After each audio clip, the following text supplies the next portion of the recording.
9% की बम्पर तेजी। जी हाँ दोस्तों, आज हम लोग जिस स्टॉक की बात करने वाले हैं उसका नाम है सोलर इंडस्ट्रीज लिमिटेड और आज ये स्टॉक इंट्राडे में लगभग 9% से भी ज्यादा तेज था और इस हफ्ते अगर बात करें तो कुल 17% से भी ज्यादा की इसमें तेजी देखी गई है और इसी के साथ ये स्टॉक अपने लाइफ टाइम हाई पर ट्रेड कर रहा है। तो जैसा कि आप देख ही सकते हैं, ये स्टॉक अपने लिस्टिंग के बाद से ही इसने बम्पर रैली देना शुरू किया और आज तक ये स्टॉक अभी तक रुका नहीं और इन दिनों पिछले 2 हफ्तों में क्या गजब का वॉल्यूम देखा गया इसमें। जैसा कि आप देख पा रहे हैं दोस्तों, ये देखिए क्या बम्पर वॉल्यूम के साथ बम्पर सुपर कैंडल बनी है इस स्टॉक में।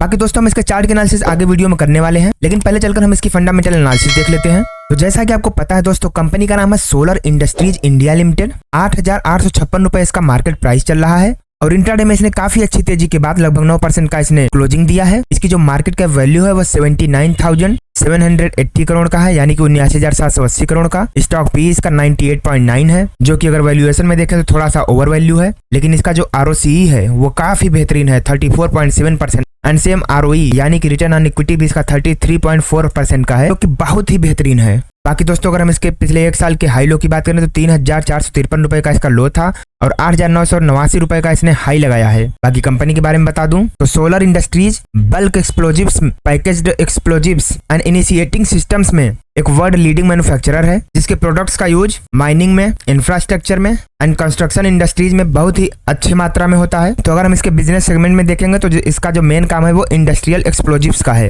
बाकी दोस्तों ये पिछले 1 साल का इसका चार्ट है, जैसा कि आप देख पा रहे हैं। ये पिछले 1 साल में भी इसने काफी बम्पर तेजी दिखाई है। इसके प्रोज एंड कॉन्स की बात करें तो कंपनी ने पिछले 5 सालों में 28.1% की CAGR से ग्रोथ दिया है और वहीं पिछले 3 साल के अगर ROE की बात करें तो 26.8% का इसका रिटर्न ऑन इक्विटी भी रहा है, जो कि बहुत ही अच्छी बात है। इसके कॉन्स की बात करें तो स्टॉक जो है वो अभी 28 टाइम्स बुक वैल्यू पर ट्रेड कर रहा है। इसके अगर हम पेयर कंपैरिजन करते हैं तो ये एरोस्पेस एंड डिफेंस सेक्टर में, केमिकल्स इंडस्ट्री में काम करती है और उसमें ये इकलौती है, यानी कि इस कंपनी की पूरे सेक्टर में ही मोनोपोली है, इसीलिए इसमें अनबिलीवेबल ग्रोथ भी देखी जा रही है। बाकी दोस्तों अगर हम इसके क्वार्टरली रिजल्ट्स की बात करें तो इसका जो सेल्स ग्रोथ है वो दिसंबर 2020 में 646 करोड़ का था, दिसंबर 2021 में 1018 करोड़, दिसंबर 2022 में 1812 करोड़ और दिसंबर 2023 में 1429 करोड़ का है। वहीं पर अगर हम इसके नेट प्रॉफिट की बात करें तो दिसंबर 2020 में 81 करोड़ का प्रॉफिट था, दिसंबर 2021 में 105 करोड़ का, दिसंबर 2022 में 219 करोड़ का और दिसंबर 2023 में कुल 222 करोड़ का प्रॉफिट रहा है। यानी कि देखें तो इसका जो सेल्स ग्रोथ है उसमें बम्पर तेजी देखी गई है और अगर नेट प्रॉफिट की बात करें तो उसमें भी काफी अच्छी तेजी देखी गई है। अगर पिछले 10 साल के प्रॉफिट लॉस की बात करें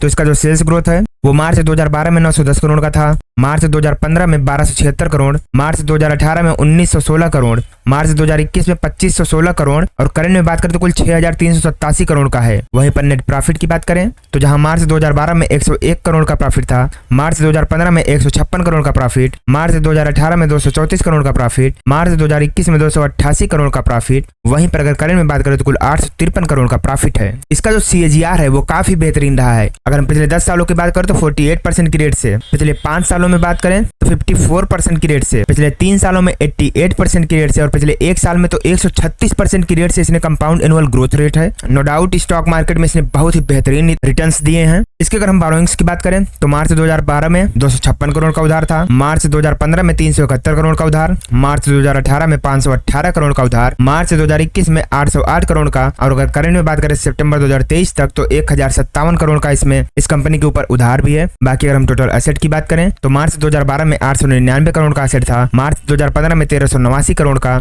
मार्च 2018 में 1988 करोड़, मार्च 2021 में 2959 करोड़ और अगर सितंबर 2023 में बात करें तो कुल 5154 करोड़ का इस कंपनी के पास एसेट भी है। तो दोस्तों हम आते हैं इसके सबसे मेन पार्ट पे, शेयर होल्डिंग पैटर्न पे। तो सोलर इंडस्ट्रीज में हम प्रमोटर्स की हिस्सेदारी की बात करें तो मार्च 2021 में 73.15% का हिस्सा था, जो कि दिसंबर 2023 में भी 73.15% का ही है। यानी कि इसके प्रमोटर्स पर अपनी कंपनी पर पूरा भरोसा है, इन्होंने जरा सा भी माल अपना कम नहीं किया है, ये अपने पोजीशन पर अभी भी बरकरार हैं। बात FIIs की करें तो जहां 5.41% पर थे, FIIs ने पोजीशन बढ़ाकर 5.90% कर दिया। DIIs की बात करें तो जहां 16.84% पर थे, इन्होंने थोड़ी सी पोजीशन कम करके 15.05% किया है। और अगर पब्लिक की बात करें तो जहां पर 4.60% पर थी, पब्लिक ने भी अपनी हिस्सेदारी बढ़ा के 5.88% किया है। तो देखा जाए तो इस स्टॉक में मेजॉरिटी हिस्सा प्रमोटर्स का है, जो कि कंपनी के लिए बहुत ही अच्छी बात है। दोस्तों अगर हम सोलर इंडस्ट्रीज के फॉरेंसिक एनालिसिस करते हैं तो कैपेक्स वर्सेस आरओसी बहुत ही बेहतरीन है। आरओई पिछले 10 सालों में इसका कम दिखा रहा है, लेकिन जैसा कि हम लोग देख पा रहे हैं पिछले 5 सालों में तो काफी बेहतरीन है, यानी कि यहाँ पर पिछले 10 सालों का रिटर्न दे रहा है, इसलिए यहाँ पर आरओई में ग्रीन सिग्नल नहीं है। लेकिन अगर हम पिछले 5 सालों में देखें तो काफी ज्यादा सुधार हुए हैं, फंडामेंटली काफी अच्छे सुधार हुए हैं, चार्ट पर भी काफी अच्छा सुधार हुआ है, इसलिए आरओई इसका काफी बेहतरीन हो चुका है। बात अगर प्रमोटर्स की करें तो प्रमोटर्स ने अपना कोई भी स्टेक प्लेज नहीं किया है। वर्किंग कैपिटल इसका बहुत ही बेहतरीन है, कंपनी के ऊपर ऐसी कोई खास लायबिलिटीज है नहीं। हाँ, रिटेल्स की होल्डिंग भी साथ साथ बढ़ रही है, बट उतना नहीं बढ़ रही है जिससे कि खतरा नजर आए। रेवेन्यू काफी बेहतरीन है, कंपनी के ऊपर जो डेप्ट है वो मैनेजेबल है, शेयर प्राइस इसका लगातार बढ़ता जा रहा है और प्रमोटर्स ने पिछले 90 डेज में अपनी कोई भी होल्डिंग कम नहीं करी है। दोस्तों, अगर हम इसके मार्केट शेयर की बात करते हैं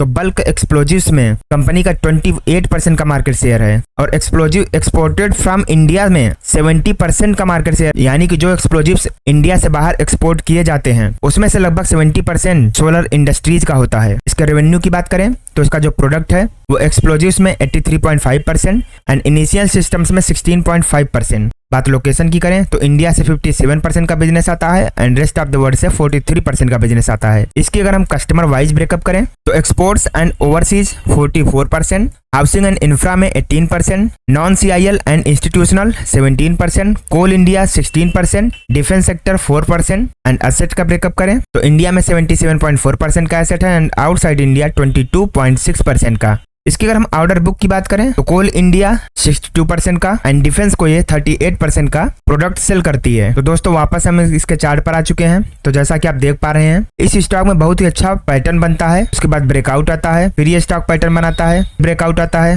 फिर ये कंसोलिडेट करता है, पैटर्न बनाता है, फिर से ब्रेकआउट आता है, उसके बाद ये फिर से कंसोलिडेट करता है, फिर ब्रेकआउट आता है और अब ये स्टॉक अपने लाइफ टाइम हाई पर अभी ट्रेड करने लगा है। तो यहाँ से कोई भी इन्वेस्टमेंट करना वो आपके ऊपर निर्भर करता है, तो हो सकता है ये स्टॉक यहाँ से और भी ऊपर चला जाए। तो दोस्तों, वैसे तो ये कंपनी पोर्टफोलियो का हिस्सा जरूर होना चाहिए, लेकिन अगर आप किसी भी कंपनी में इन्वेस्टमेंट कर रहे हैं तो एक बार खुद की एनालिसिस जरूर कर लेना।